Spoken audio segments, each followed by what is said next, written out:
Breaking Rules Publishing is currently accepting submissions in all genres, including for our 4 magazine lines, Horror Magazine, The Scribe, Triangle Writers, and the soon-to-be-released Someday magazine. We also have several short story anthologies, such as The Hollow, Where All Evil Lies, and an upcoming wedding anthology. So for more information, please visit breakingrulespublishing.com. And if you're enjoying Writer Someday to Author Today, please make sure to hit subscribe. New episodes are uploaded weekly.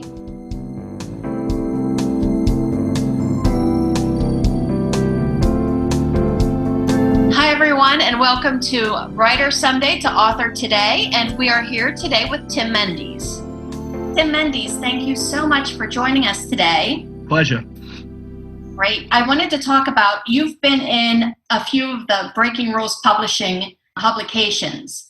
You were in the March Horror Magazine with a story of Guided by the Light. You were in Hollow 1 with Model Citizen. Yep. And then Hollow 2, the anthology with Pickles. That's the one. Yep. Okay. That's correct. And can you tell me a little bit about the stories? How are they different? Because I've read Model Citizen.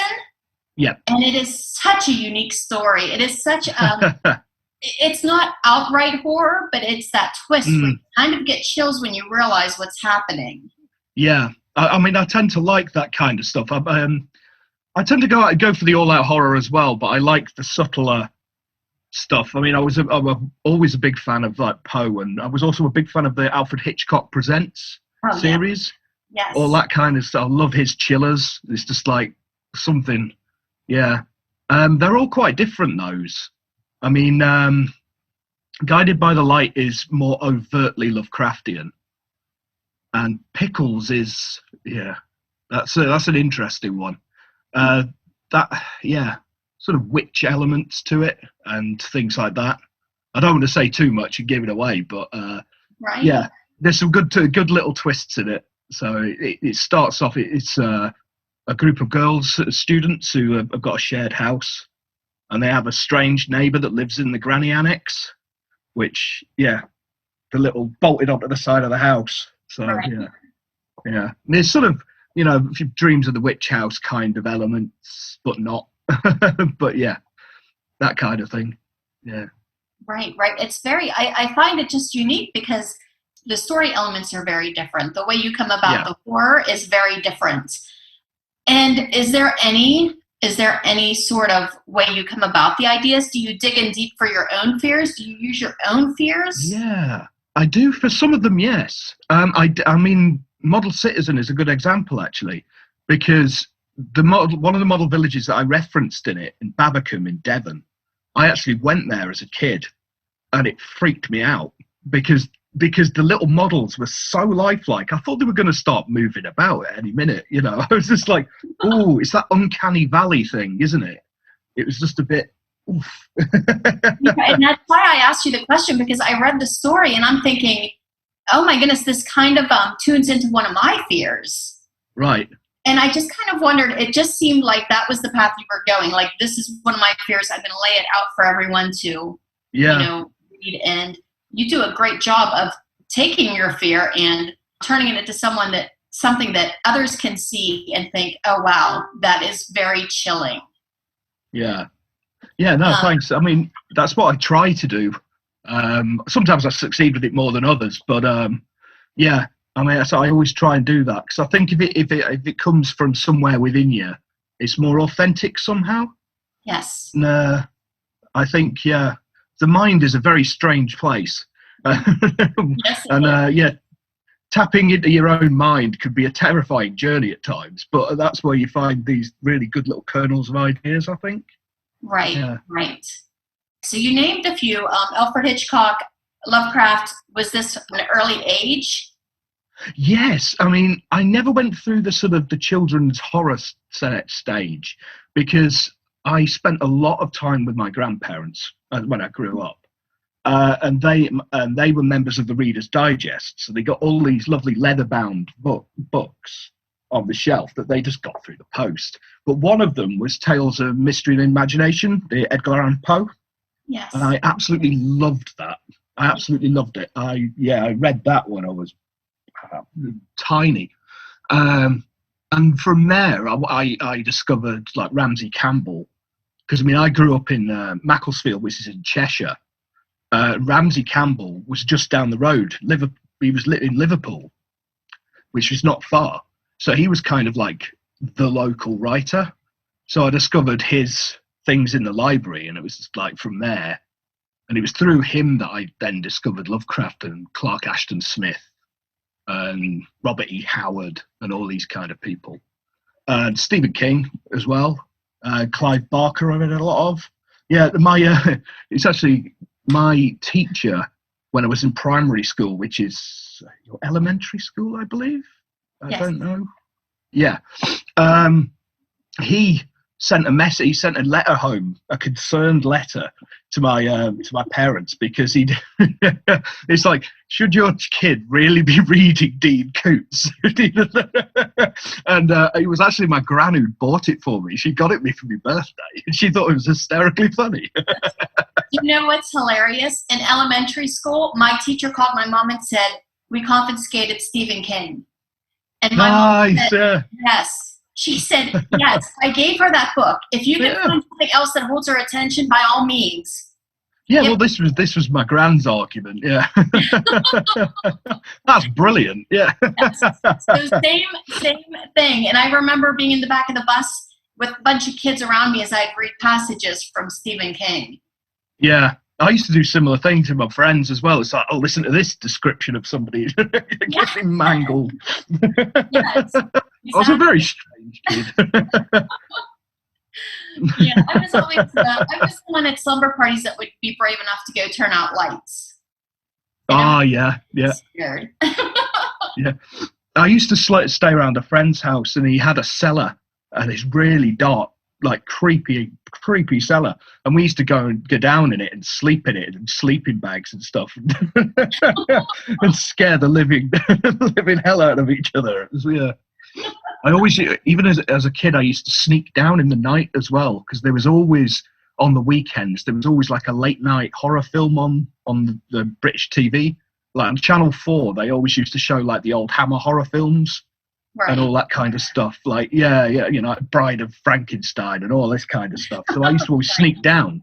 I used to borrow my dad's video card for the local video shop and go and get all the slasher movies out with it.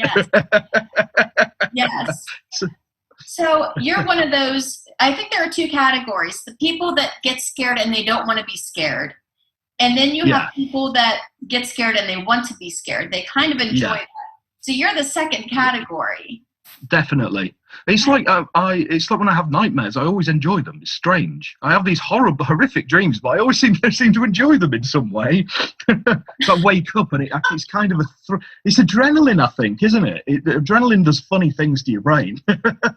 Yes. And you know, I don't enjoy the nightmares when I'm going through it, but I wake up and I'm like, oh my goodness, I need to write that down. Yeah. This is what I mean. Yeah, it's like when I wake up, it's like, write that down quick. I've done a few of them. Quite a few of my stories have come out of like, when I've had like spicy food or a lot of cheese the night before, you know. I have these fever dreams, you know. Inspiration. That's awesome. That's awesome. Do you happen to write any other genres? I do, and I don't. I do tend to write. Everything seems has a horror element to it, really. But I do tend to do some dystopian sci-fi things like that. I'm actually working on something at the moment. But there's always some kind of element, I guess. I'd like to try my hand at some like sword and sorcery, but I'm not sure how well I would do it. But I would like to try my hand at it, to be honest. I mean, I've not actually been trying to get published for a long time. It was only since the end of last July that I started. So, and I've going through loads of different things. So I have been branching out into different styles, but I'm still exploring all the different different genres of the horror genre, really. So I did kaiju Godzilla influence piece the other day, which I had enormous fun writing. Carnage on a grand scale, you know. A giant creature. Yes. Brilliant. I would like to try my hand at some sword and sorcery, but I don't know how I've not had a spark of inspiration yet, but I'm sure one will happen at some point. Right, right. So you said you started late July to send your work out. Have you been writing for a long time? On and off. I did a lot of writing when I was younger, but then I became a chef when I left school. Oh wow. And so I went to catering college and all the rest of it. And obviously when you're working like 14-hour days, 7 days a week, you don't have much downtime. But I always used to write in the back of like work diaries and things like that. I used to write stories. I gave everyone who worked with me an animal. You know, if they reminded me, it's like one girl reminded me of a pigeon. And do you know what I mean? And I used to write these stories about these like creatures and stuff like that. Yes. And it was a while ago when I got injured. I've got a spinal condition, which has meant I've had to give up kitchen work because I get really bad spasms in my arm, and I can't really do that with a meat cleaver in my hand, can I? You know, but so I was kind of sulking, and I decided to cheer myself up. So got down I've got my big leather-bound Necronomicon Complete Lovecraft, and I was reading through it, and I had this idea when I was reading Colour Out of Space, and I just thought, ooh, I've got time, I'm going to write that. And I did. I wrote it. It was a full novel-length thing, but it was like, to begin with, I'd forgotten what I was doing. My grammar was all over everywhere. My punctuation was all over everywhere. But it came, by the time I finished it, it was coming back to me. Yes. And I thought, right, well, I'll put that aside, and I'm going to try and write some short stuff. And I did, and I just kept writing different pieces, and then going back to them and rewriting and going through the line until I got to a point where I was happy with them. And I just thought, you know what, I may as well give it a shot. I mean, I never thought anything had come of it, because I mean, a lot of my ideas are quite out there, and I didn't really know what would happen, whether anybody would like it, you know. I mean, it's always a worry, isn't it? I mean, you'll know that yourself when you think that, I think this is brilliant, but what if everybody hates it? I mean, I have massive self-doubt all the time. It's just like, oh, no, people will think it's rubbish. Yeah, so when I got my first couple of acceptances, it was like I did a victory dance around my flat in my underwear, you know. Yoo-hoo! You know. That's way to celebrate. Yeah, that's my celebration. Dancing in my pants. Yeah. So were you surprised by the just the reception of your writing, because it seems to be just really gaining momentum? Yeah, it's kind of it's a major surprise, a complete shock. Yeah, complete shock. It's like every time it's like I keep expecting it to stop. Do you know what I mean? It's like I've had my run now, but it's like I had another acceptance yesterday. It was just like, okay, this is actually going somewhere, and I'm not really prepared for it. It's kind of, but it's a great feeling. It is a great feeling. It is. It is. Yeah. It is. And yeah, I mean, you must get it yourself. Yes, I know. In my case, it's you feel like you have to kind of work harder to keep up that momentum. Do you find yourself almost wearing thin with expectations of yourself? I do push myself quite hard, but if I didn't, I wouldn't get anything done. I'm one of those people that I'm incredibly lazy. Unless I actually metaphorically stand behind myself with a whip, I won't do it. Right. So I set myself like time scales for things, even if it's like a long submission window. It's like, right, I'm going to get this done by the weekend, then I can move on to the next one.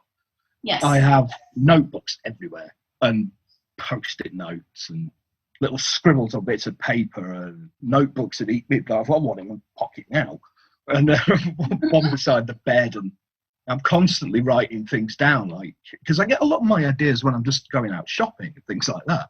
Yes. Because I'll be like walking and I'll see somebody like in their garden doing something weird, And I'm like, oh, that's really weird. I'm going to do it. I'm going to write about it. Or I'll just see sort of like in a shop, and I'll see a product and just go, what is that even for? So, and that's where a lot of them come from. Yeah. Yes. Great. Well, we're going to take a short break, and we'll be back shortly. That's Not Canon is a community committed to giving new podcasters a platform to share their voices and have some fun. If you would like to get started podcasting or simply enjoyed this podcast and would like to find out more, you can head over to our website at that'snotcanon.com. If you simply want to support us and what we do, we would very much welcome your patronage at patreon.com/that'snotcanon.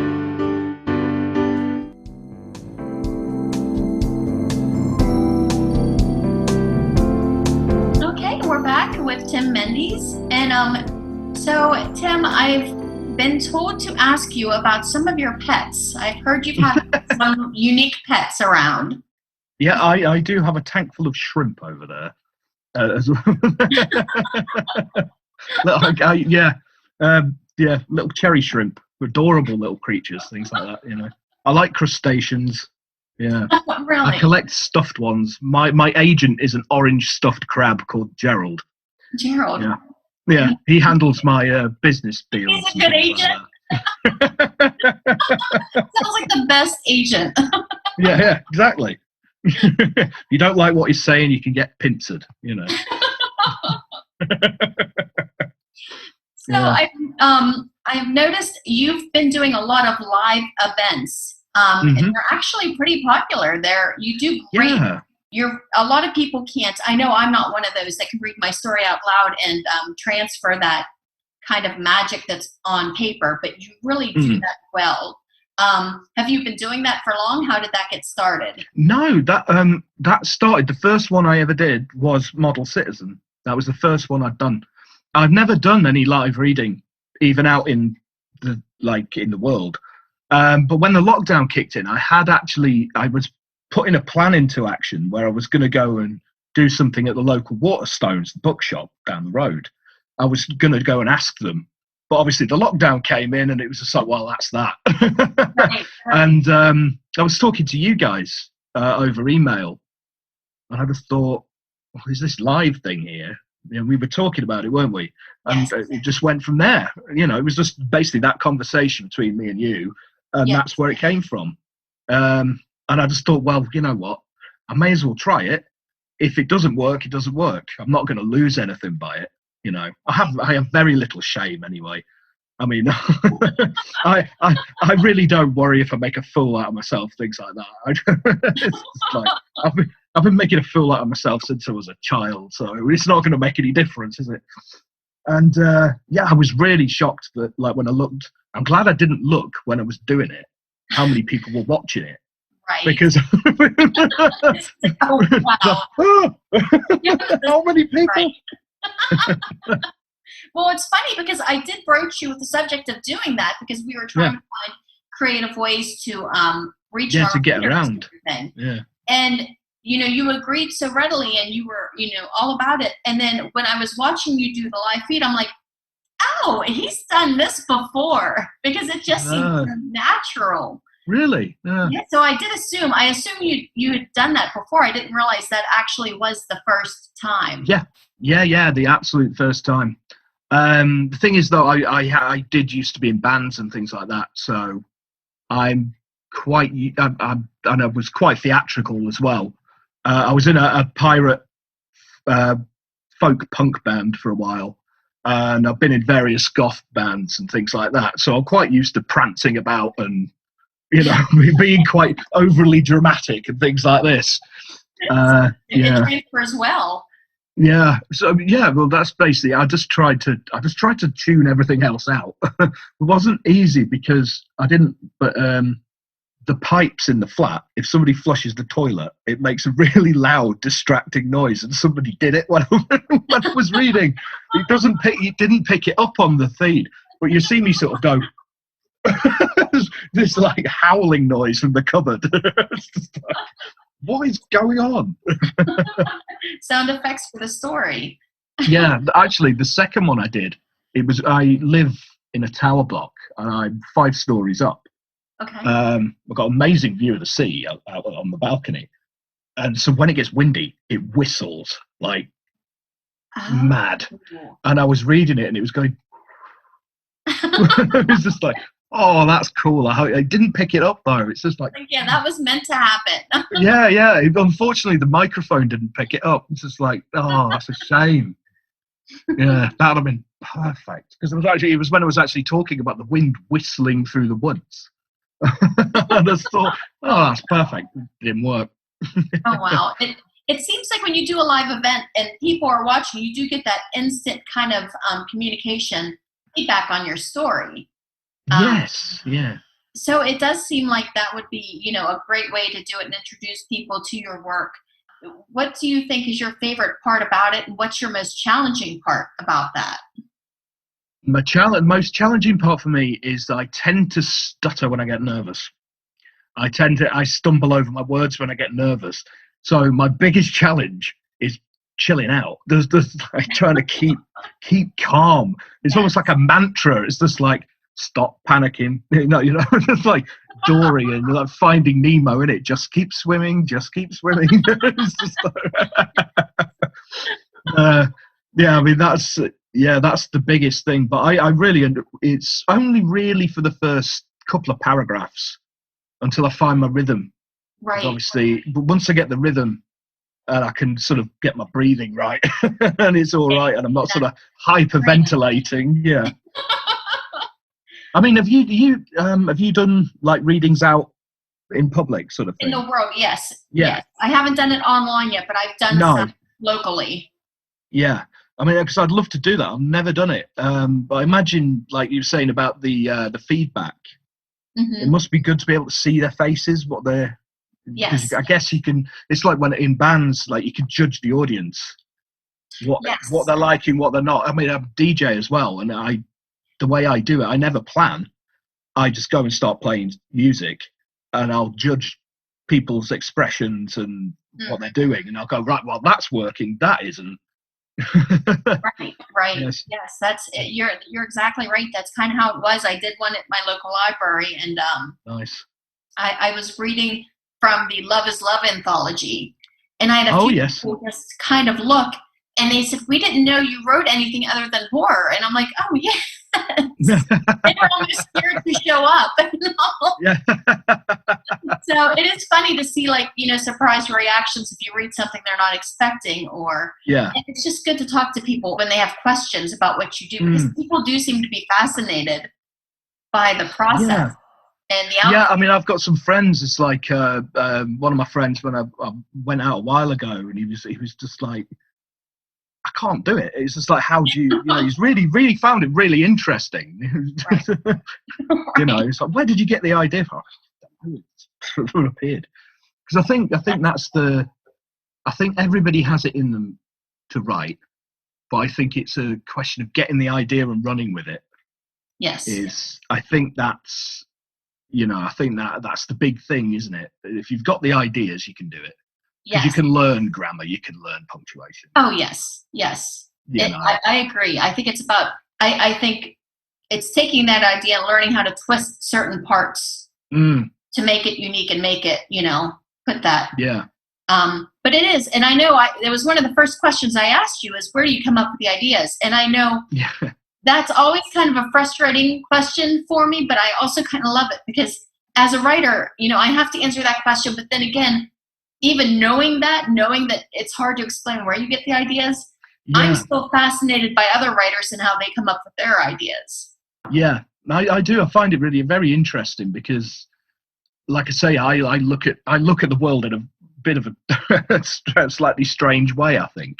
And other writers must look at things differently because you get so many different variations on like a similar theme. It's like the forest anthology I was in recently, and it's forests, but there's so many different takes on it. It's mind-boggling how different the stories can be when it's in the same sort of setting. So I find that process quite interesting, really, how other people do it. Yeah, you kind of want to take it apart. Like, okay, this idea, how did you? And it, but I know it's still a difficult question to answer because it's like I don't know. It's just somehow it came into my head, and I thought, what if you do it this way instead? Yeah. I mean, a lot of the time I don't. I mean, I'm what I was told that I'm a complete pantser by somebody on one of the groups because I don't plan very much. I tend to have ideas. And I'll just write that idea in a notebook, and then I'll see a submission or something like that and go, oh, I could do that for it. And I'll just start writing it and just see what happens. I mean, a lot of my stuff I write stream of consciousness. I'll just go. I'll just, shut the curtains, to lock the door and just go. And that's kind of how I do it. But I know somebody else I was talking to recently, he's the exact opposite. He has to have absolutely everything mapped out and cork board with pins and string and all that. yes, that fascinates me because I'm opposite too. I'm just kind of like, here's my idea, it's going to take me where it takes me. Yeah, that's what I do a lot of the time. When I start writing, I don't know how it's going to end. I just know various beats, like, oh, I want to do this scene in it and this scene in it, and then see what happens. Yes, and I like that because it's almost like a surprise. It's like you're writing and then all of a sudden you kind of think, oh, this might be the ending, and you get that excitement. Yeah, that eureka moment, isn't it? It's like, oh, that's how they're going to get killed. Yes. Yes, I love that. So there's the writing, and can you tell us, what other hobbies do you have? Oh, like I say, I'm a DJ in the sort of gothic scene over here in the UK.